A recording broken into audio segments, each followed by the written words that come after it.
संख्या का शून्य पर समाप्त होना। तो कोई संख्या है वो शून्य पर कैसे समाप्त होगी या कौन कौन सी संख्याएं शून्य पर समाप्त हो सकती हैं। तो देखो हम यहाँ पे कुछ संख्याएं लिखेंगे और उन संख्याओं के उदाहरण से हम समझ जाएंगे कि कौन कौन सी संख्या शून्य पर समाप्त होगी। हमने यहाँ लिखा 2, 4, 8, 6, 10, 15, 20, 25, 30, 40, 50, 60,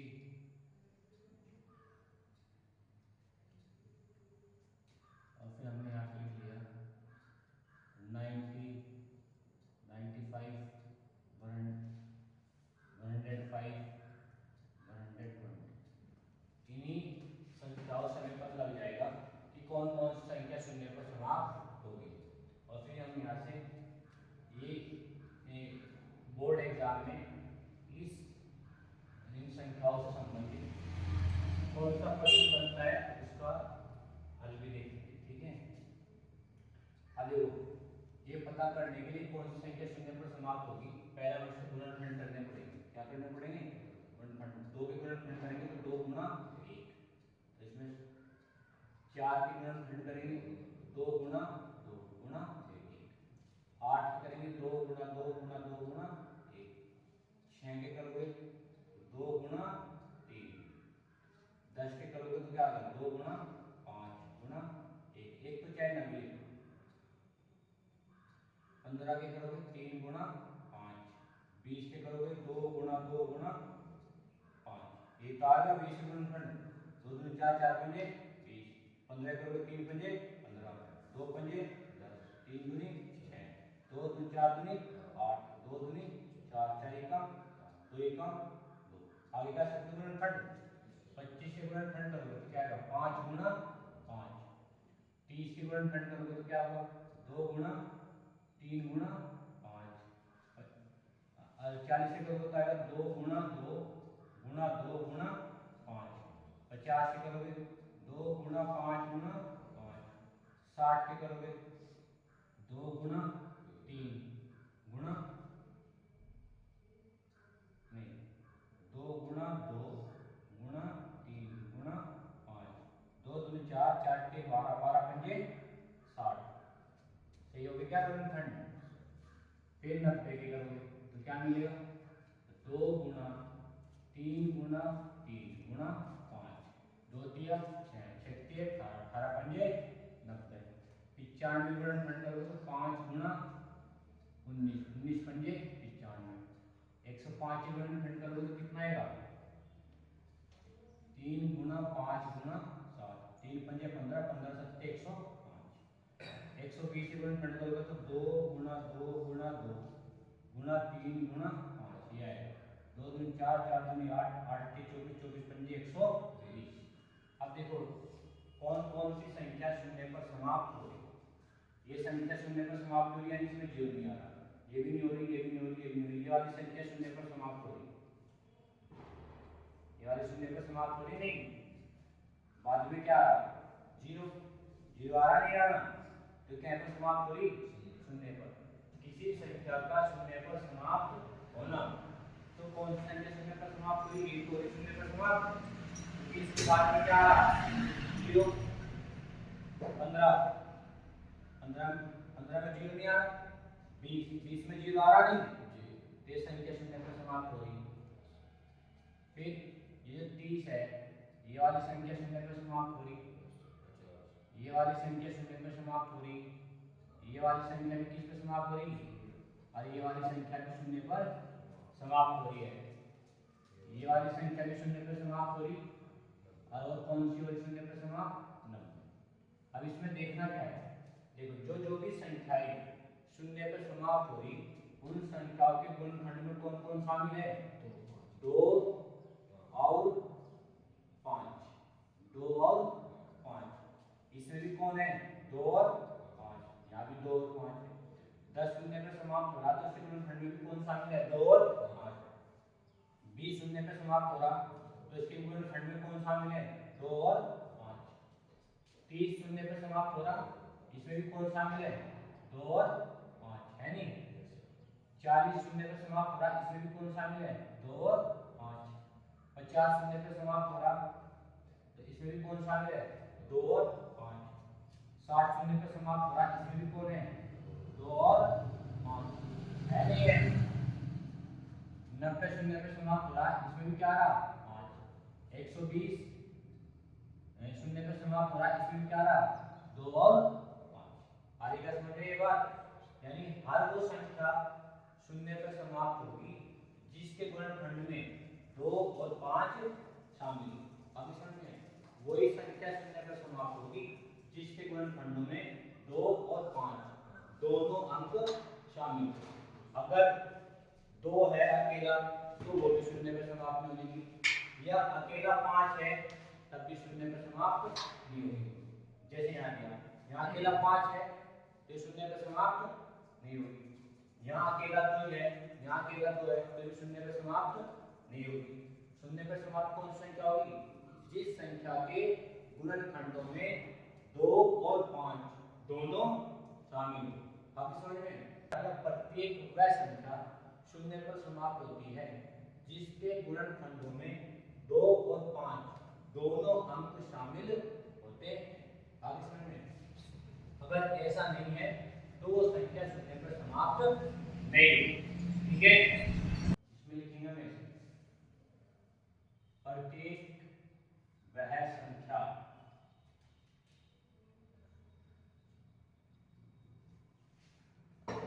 शून्य पर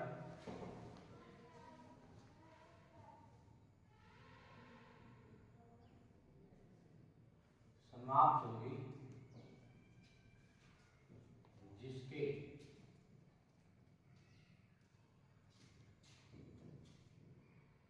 गुणनखंडों में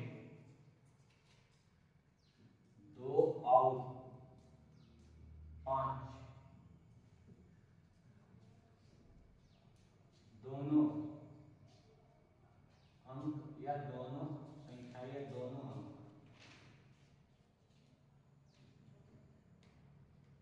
शामिल होते हैं या उपस्थित होते हैं।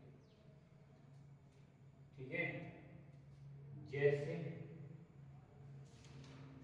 इसके उदाहरण में आप लिखें, जैसे लिखा लिया 10, 20, 30, 40, 50, 60, 120, 90, ये सारी संख्याएं किस पर समाप्त हो रही?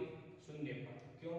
क्योंकि इनके गुणनखंडों में 2 और 5 दोनों अंक शामिल है। अभी समझ में? देखो, बोर्ड एग्जाम में यहाँ से क्या प्रश्न पूछा जा सकता है? बोर्ड एग्जाम में यहाँ से इस तरीके का प्रश्न पूछा जा सकता है, 4 की पावर n, 6 की पावर n, 8 की पावर n, 12 की पावर n, 16 की पावर n या 25 की पावर n।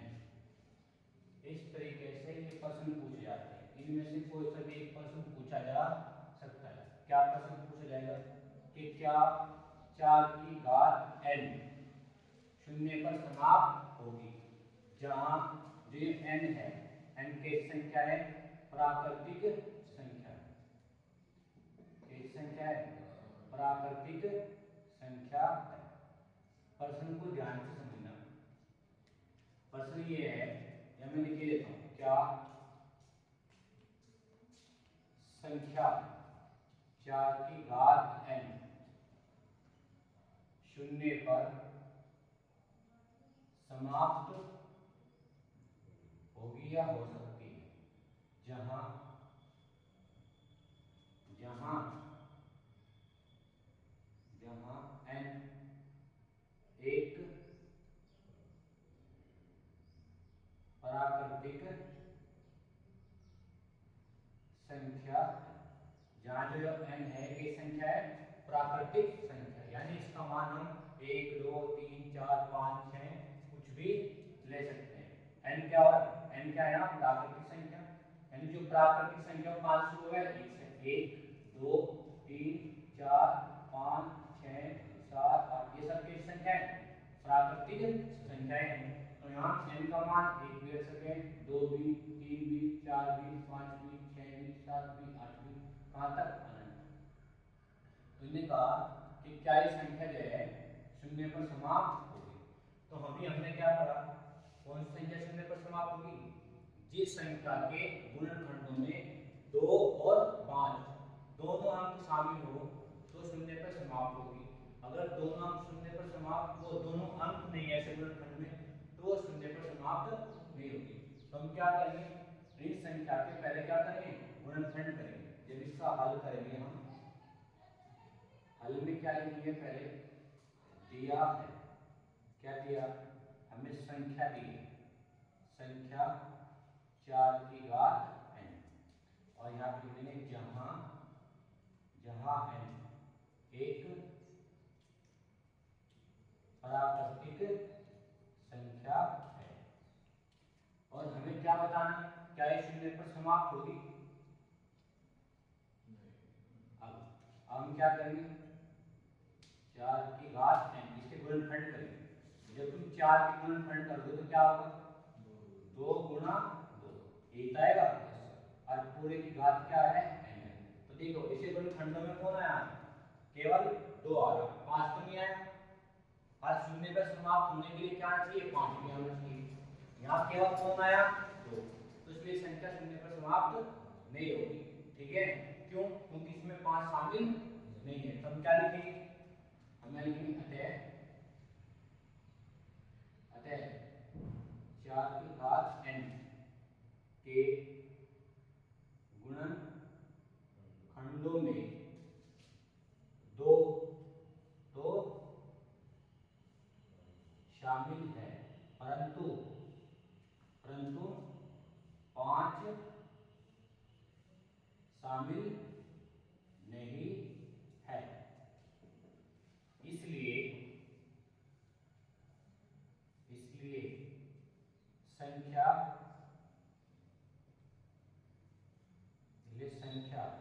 4 की घात n कभी भी शून्य पर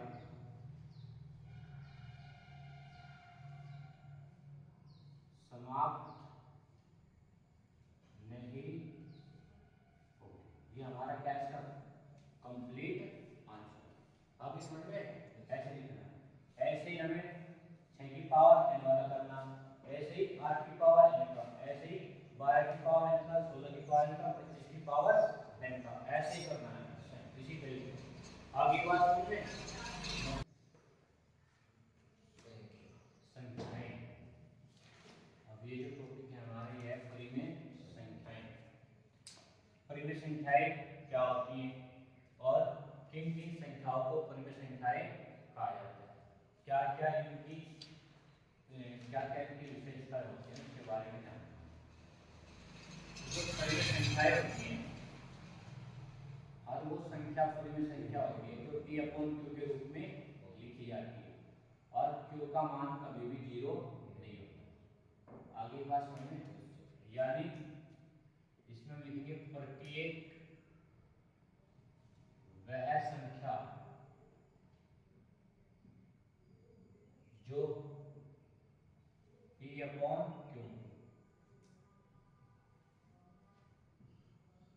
के रूप में होती है परिमेय संख्या कहलाती है। और परिमेय संख्या को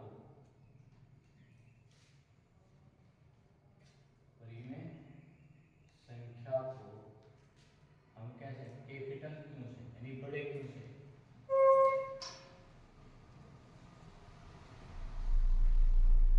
प्रदर्शित करते हैं। ये इसकी परिभाषा होगी कि प्रत्येक वह संख्या जो P/Q के रूप में होगी उस Q का मान 0 नहीं होगा के रूप में होते हैं परिमेय संख्या कहलाती है। परिमेय संख्या को कैसे प्रदर्शित करें?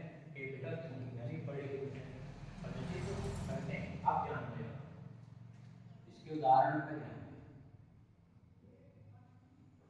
देखो जैसे हमने यहाँ लिखा 3/5, तो 3/5 किसके रूप में लिखा है? P/2। P के स्थान पे कौन है? 3 और Q के स्थान पे कौन है? 5। इसलिए 3/5 कैसी संख्या है? कैसी संख्या है?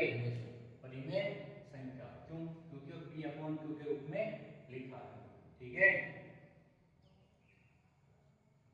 -9/10 कैसी संख्या है? ये भी परिमेय संख्या क्यों है? क्योंकि P/2 के रूप में लिखा है। P के स्थान पे -2 है और Q के स्थान पे 10 लिखा है। माइनस तो कहाँ है? प्लस है। फिर यहाँ पे लिखा 15/-19। तो ये भी कैसी संख्या है? परिमेय संख्या है क्योंकि P/2 के रूप में लिखी है। P के स्थान पे कौन है? 15 यानी 15 और Q के स्थान पे कौन है? -19। तो ये जो संख्याएं हैं ये सारी संख्याएं कैसी हैं? परिमेय संख्याएं, क्योंकि P/2 के रूप में लिखी। तो इस तरह की जो संख्या मिलेगी तुम्हें सारी वे कैसी होगी? परिमेय संख्याएं। यानी 3/5 -9/10 15/- इतनी बात समझ में आ गई? अच्छा, अब कुछ और उदाहरण को देखो। क्या 0 -1 10 ये सारी संख्याएं या इनके यहाँ पर कुछ और भी संख्या 15 यानी 15, क्या ये भी परिमेय संख्याएं हैं? बताओ, क्या ये भी परिमेय संख्याएं हैं? क्या ये P/2 के रूप में लिखी हुई है? बताओ, क्या ये भी परिमेय संख्याएं हैं? देखो 0 है, ये सभी संख्याएं परिमेय संख्याएं हैं। क्यों? क्योंकि हर संख्या के हर में यानी हर संख्या के नीचे या हर संख्या के हर में क्या उपस्थित होता है? एक। हर संख्या के नीचे एक लिखा होता है। जैसे 0 है तो 0 को लिखेंगे 0/1। -1 है तो -1 को लिखेंगे -1/1। 10 है 10 को लिखेंगे 10/1। 15 है 15 को लिखेंगे 15/1। तो देखो ये सारे किसके रूप में बन गए? P/2 के रूप में। इसके रूप में आ गई P/2 के। यहाँ P के स्थान पे कौन है? 0 और Q के स्थान पे 1। P के स्थान पे -1 और Q के स्थान पे 1। P के स्थान पे 10, Q के स्थान पे 1। इस P के स्थान पे 15, Q के स्थान पे 1। यानी जो ये अकेली अकेली संख्या दी जानी है ये भी संख्याएं कैसी हुए? परिमेय संख्याएं होती है। क्यों? क्योंकि इनके बदले में क्या मिलता है? क्या मिलेगा इनके बदले में? 1। आगे बात समझ? तो जो चाहे ऐसे लिखी हो संख्या और चाहे ऐसे लिखो 0 -1 10 और 15 ये भी संख्या कैसी है? परिमेय संख्याएं हैं। सर इसके बटे में तो लिख नहीं रहा 3/5 के 1। आप 5 को लिख रहा 3 के अपॉन में, जहाँ कुछ नहीं लिखा होगा वहाँ क्या लिखा होता है? जिस संख्या के बटे में कुछ नहीं लिखा होता वहाँ क्या लिखा होता है? 1 ही तो लिखा होता है। यहाँ 0 के बटे में कुछ नहीं लिखा तो क्या है? 0/1 होगा। यहाँ -1 के बटे में कुछ लिखा तो -1/1 होगा।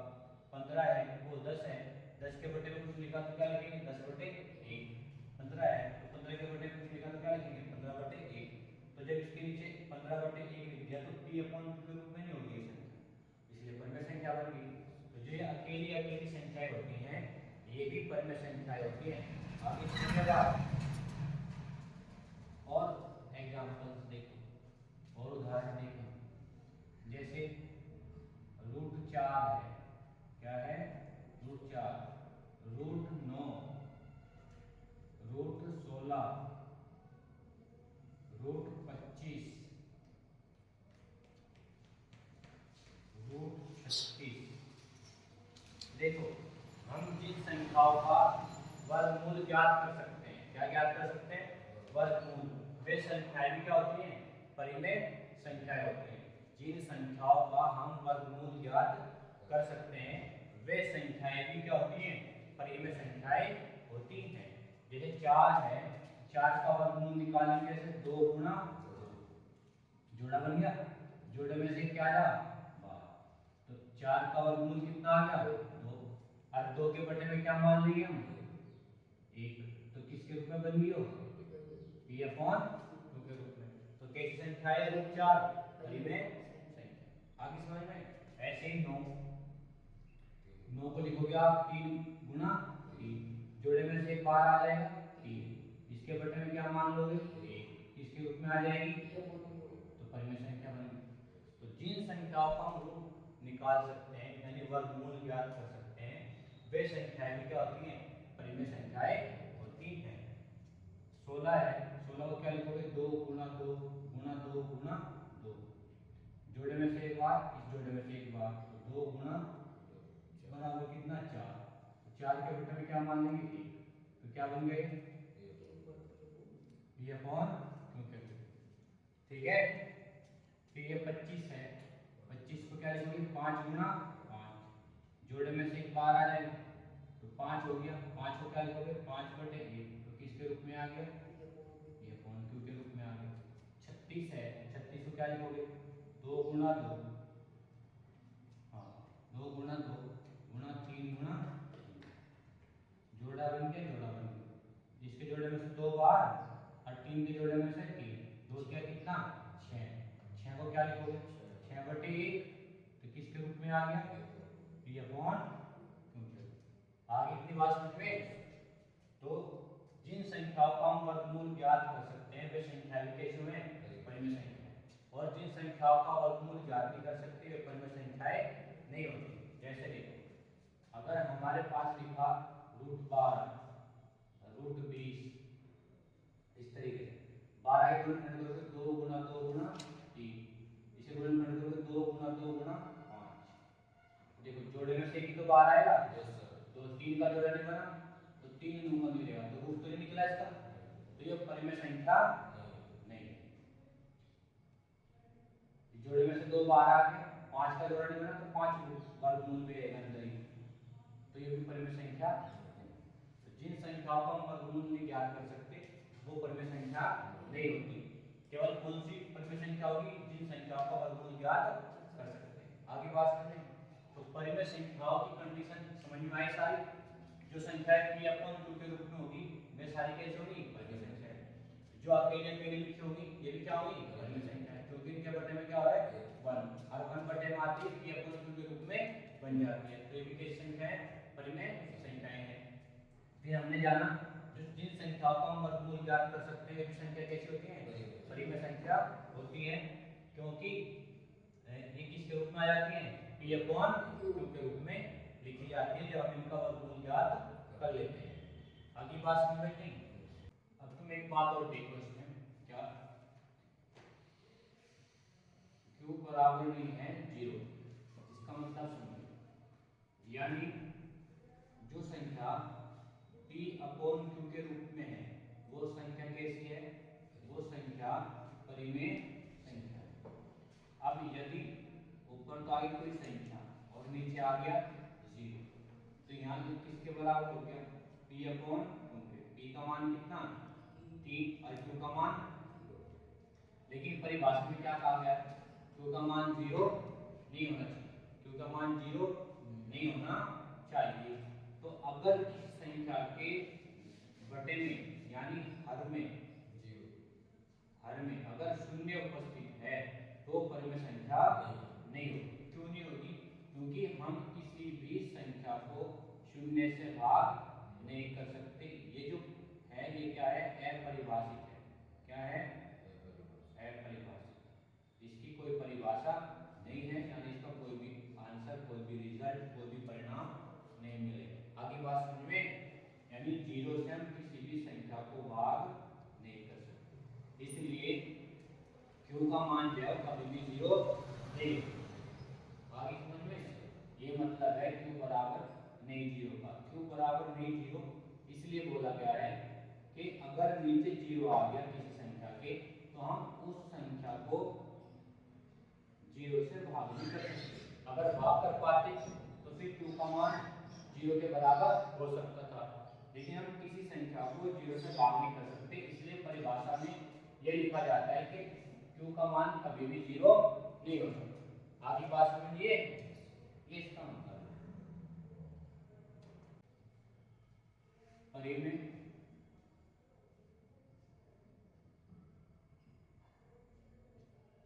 संख्याओं पर आधारित संक्रियाएं प्लस माइनस गुणा और भाग। इसका मतलब ये है कि यदि आप परिमेय संख्या में, इसका मतलब ये है यदि आप परिमेय संख्या को परिमेय संख्या में जोड़ोगे या परिमेय संख्या में से परिमेय संख्या को घटाओगे या परिमेय संख्या में परिमेय संख्या की क्या करोगे गुणा या परिमेय संख्या की परिमेय संख्या से क्या करोगे भाग करोगे, तो इन सभी केस में क्या मिलेगा तुम्हें? इन सभी केस में आपको क्या मिलेगा?